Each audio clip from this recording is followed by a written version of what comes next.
लेखी देते कंपनी अशी, नुसतं बोलणं नाही, बरोबर आहे. हे पाठीमागून पत्र आहे, कोर कमिटी मेंबरला हे नियुक्ती पत्र द्यायचं आपण, कोर कमिटी मेंबरचे नियुक्ती पत्र आहे, बरोबर आहे. तर नियुक्ती पत्राच्या पाठीमागून कंपनीने लेखी दिले की तुम्हाला फॅसिलिटी काय आहेत, अधिकार काय आहे, तुमचं कर्तव्य काय आहे, बरोबर आहे. तर कोर कमिटी मेंबरला कंपनीने काय केलेलं आहे, भारतातील प्रत्येक राज्याची 21 लोकांची कोर कमिटी राहील, सांगितलं तुम्हाला. केंद्राची 21 लोकांची कमिटी राहील. त्याच्यानंतर कोर कमिटी पदावर राहण्यासाठी नियम, सर्वात महत्त्वाचे नियम आहेत, हे पण ध्यान ठेवा. कोर कमिटी मेंबर म्हणून निवड झाला तो 1 वर्षासाठीच पुढील कार्यकाळामध्ये कायम राहायचे असेल. कोर कमिटी मेंबर आता तुम्हाला नियुक्ती दिली समजा, तर ही किती वर्षासाठी आहे? फक्त 1 वर्षासाठी आहे. आता 1 वर्षासाठी आहे म्हणाल्याच्या नंतर पण तुम्हाला 1च वर्ष ठेवणार आहे का कंपनी? नाही. तर कंपनी काय म्हणते, या 1 वर्षामध्ये तुम्हाला सुपर सिल्वर पदावर जायचंय तर तुम्ही कायम राहणार. जर तुम्ही सुपर सिल्वर पदावर नाही गेलात आपल्या कंपनीच्या, तर तुम्हाला कोर कमिटी 1 वर्षात नाही गेला तर तुम्हाला कोर कमिटी पदावर कमी करण्यात येईल. भविष्यात तुम्हाला कधीच कोर कमिटीमध्ये घेतलं जाणार, बरोबर आहे. मग आता 1 वर्षामध्ये तुम्ही होऊ शकता की नाही? होऊ शकता मॅडम, होऊ शकता की नाही?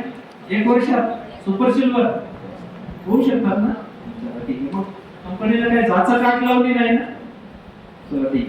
त्याच्यानंतर नियुक्ती कार्यकाळात पुढील रँक अचीव नाही केल्यास कोर कमिटी मेंबर पदावर कायमची कमी केली जाईल. त्यांच्या जागी त्याच रँकचा अचीवर असलेली व्यक्ती डायरेक्ट घेतली जाईल. कायम कोर कमिटी मेंबर राहण्यासाठी नियुक्ती झाल्यापासून 1 वर्षाच्या आत पुढील रँकवर अचीव होणे बंधनकारक आहे. आणि तसं प्रत्येक वर्षामध्ये एक पदावर अचीवर होत जाऊन डायरेक्टर पदापर्यंत तुम्ही 6 वर्षात गेला तर मात्र लाईफ टाइम साठी तुम्ही कोर कमिटी मध्ये राहणार. टाळ्या वाजवा. तर ठीक आहे. वरील कार्यवाही कसूर झाल्यास कोर कमिटी मेंबर पदावरून कमी करून सर्व फॅसिलिटी व कंपनीने दिलेल्या वस्तू मालमत्ता काढून घेण्यात येईल. अधिकार काय असतील तुमचे कोर कमिटी मेंबरचे? कंपनी कोर कमिटीची मीटिंग घेतल्याशिवाय महत्त्वाचे निर्णय घेणार नाही.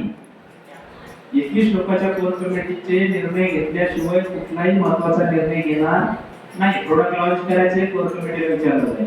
प्रोडक्टच्या किमती ठरवायच्या तर कोर कमिटीला विचारलं जाईल. प्रोडक्टच्या प्लॅन मध्ये बदल करायचा कंपनीला वाटलं तर कोर कमिटीला विचारलं जाईल, बरोबर आहे. हा तुमचा अधिकार आहे. याची दर महिन्याला मीटिंग असेल प्रत्यक्षात मध्ये. त्यानंतर कोर कमिटीमध्ये एखादा प्रस्ताव ठेवला कंपनीने किंवा आपल्याला ही चहापत्ती जरा महाग वाटायचे रेट वाढवावे लागतात असं कंपनीने उद्या त्या कोर कमिटी मेंबर कोणी प्रस्ताव ठेवला तर त्यावेळेला त्या कोर कमिटीमध्ये मतभेद होऊ शकतात. 21 लोक आहेत, व्यक्ती तितक्या प्रवृत्ती असतात, बरोबर आहे. त्याच्यात काही जण म्हणते सर प्राइस वाढवायची गरज नाही, काही जण म्हणते नाही सर वाढवावं लागते, कंपनी घाट्यात येईल, बरोबर आहे. तर त्या 21 लोकांपैकी 11 लोक जे म्हणतील तो निर्णय तिथं मंजूर केला जाईल आणि तोच निर्णय कंपनी राबवल्या जाईल, कंपनीमध्ये राबवल्या जाईल. हा कोर कमिटी मेंबरचा अधिकार आहे. त्याच्यानंतर कोर कमिटी मेंबरची रचना व मेंबर सुविधा आता तुम्हाला आम्ही सांगितली, बरोबर आहे. काय सांगितली की 6 वर्ष तुम्हाला प्रत्येक वर्षामध्ये एक अचीवर होत गेला तरच तुम्हाला कोर कमिटी मध्ये राहता येईल आणि 6 वर्षानंतर तुम्हाला लाईफ टाइम कोर कमिटी मध्ये राहता येईल. त्याच्यानंतर दर महिन्याला प्रत्यक्ष हजर राहणे बंधनकारक राहील. टीम लीडरने लावलेल्या मीटिंगला किंवा सेमिनारला हजर राहणे बंधनकारक असेल कोर कमिटी मेंबर. दररोज social media WhatsApp Facebook Instagram वर पोस्ट टाकणं बंधनकारक राहील. कोणाला? Core committee member. त्याच्यानंतर तिन्ही अकाउंटवर कंपनीच्या नावाने ग्रुप बनवणे बंधनकारक राहील. कंपनीच्या किंवा टीम लीडरने लावलेल्या प्रत्यक्ष मीटिंगला हजर राहून किंवा टीम लीडरने लावलेल्या झूम मीटिंगला हजर राहून त्या ठिकाणी जर काही लोकांचे प्रश्न उपस्थित झाले असतील तर त्या प्रश्नांची सोडवणूक करण्याचं काम सुद्धा कोर कमिटीचं राहील. कंपनीच्या मागे कोर कमिटी मेंबर हा कंपनीचा प्रतिनिधी आहे, बरोबर आहे.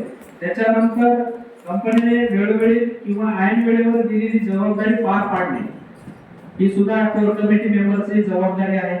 कोर कमिटी मेंबरने जर इतर एमएलएम कंपनीचे स्टेटस, हे पण महत्त्वाचं आहे कोर कमिटी मेंबरला, इतर एमएलएम म्हणालो मी तुमचे वैयक्तिक काम नाहीये, वैयक्तिक दुकान असेल, तुमचं वैयक्तिक साडी क्षेत्र असेल, मॅडमचं जसं आहे का मॅडम, तुमचे तसे 100 स्टेटस ठेवा, कंपनी नाही म्हणणार नाही, तुम्हाला म्हणणार नाही का ठेवलं. पण इतर एमएलएम कंपनीचं जर तुम्ही स्टेटस ठेवलं, इतर एमएलएम कंपनीच्या मीटिंगला गेला किंवा इतर एमएलएम कंपनीमध्ये अनेक जागी तुम्ही काय केलंय म्हणजे जॉईन आहात, तसं जर कंपनीला पुरावे सहित कळलं तर तुम्हाला कोर कमिटी मेंबर पदावर कमी करण्यात येईल.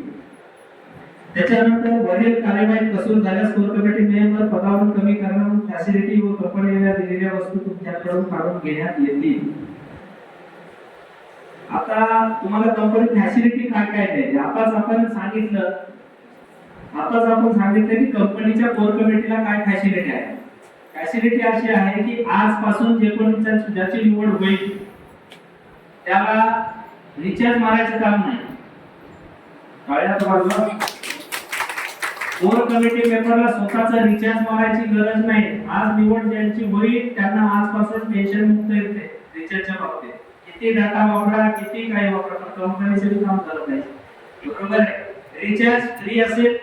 त्याच्यानंतर कोर कमिटी मेंबरला मीटिंगला येण्यासाठी फक्त असं कोर कमिटी मेंबरला जर कंपनीने सांगितलं तुम्ही तेलंगणामध्ये जाऊन मीटिंग घ्या तर त्याचं सुद्धा टीए दिलं जाईल. त्याच्यानंतर कोर कमिटी मेंबरच्या आता महाराष्ट्राचा विषय करू आपण. महाराष्ट्राच्या कोर कमिटी मेंबरला महाराष्ट्रामधून जर कंपनीला बिझनेस 1 कोटी रुपयाचा झाला तर तुम्हाला आयफोन दिला जाईल. कंपनीचा बिझनेस तुमचा नाही, तुम्ही टेन्शन घ्यायचं नाही. कंपनीचा एकूण बिझनेस 1 कोटी झाला, आता जवळजवळ आलाय बरं, त्यामुळे आयफोन लवकर मिळणार आहे. कोणाकोणाला कोर कमिटी द्यायचं ते येऊन घ्या आताच. आणि ती लिमिटेशन आहे, 21च्या नंतर कोणाला घेतलं जाणार नाही. तुम्हाला सुरुवातीला मी म्हणलोय की कोर कमिटी मध्ये जर तुम्हाला यायचं असेल तर याच्यामध्ये वय नाही, शिक्षण नाही, आर्ट नाही, फक्त सिल्वर पद अचीव करायचंय. मॅडम तुम्ही आता आला, अभिनंदन, तुमचं स्वागत आपल्या मीटिंग मध्ये. मॅडम तुमचं, माने मॅडमचं पण स्वागत, तुमच्या टीमचं स्वागत. तर आपल्या कंपनीमध्ये कोर कमिटी मध्ये येण्यासाठी तुम्ही आता आला म्हणून सांगतोय की ज्या पहिले सिल्वर 10 होती, सिल्वर राशीवर पहिले जे 10 होतील त्याच महिलांना आपण कोर कमिटी मध्ये घेणार आहोत. 10च महिला घेणार, पुरुष 11 घेणार आहोत. जे पहिले सिल्वर 11 पुरुष होतील त्यालाच आपण कोर कमिटी मध्ये घेणार आहोत.